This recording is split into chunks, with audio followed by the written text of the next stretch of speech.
মিলাদ কি? অনেকের মতে পড়া যায়, আবার অনেকের মতে মিলাদ পড়া যায় না। অনুগ্রহ করে সঠিক ব্যাখ্যা জানাবেন। মিলাদটা রাসূলের যুগে ছিল না।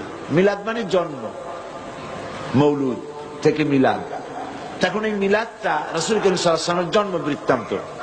এই জন্ম বৃত্তান্তের যে সিস্টেম আমাদের দেশে উপমহাদেশে চালু হয়েছে, কতগুলো লোক এক জায়গায় বসে তারপরে সব দাঁড়াইয়া এনাবি সালাম আলাইকা কোরআন সুরে সমস্বরে একযোগে পড়ল, এইটা রাসূলের যুগে ছিল না।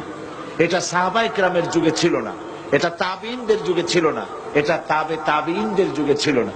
এখন আপনারা মনে করেন যে কোন জিনিসে খুব সওয়াব আছে এমন কোন জিনিসকে রাসূলুল্লাহ আমাদেরকে জানান নাই, সাহাবায়ে কেরাম আমাদের জানান নাই। আপনারা কি এই ধরনের বিশ্বাস করবেন? এরকম বিশ্বাস করবেন? যাতে সওয়াব আছে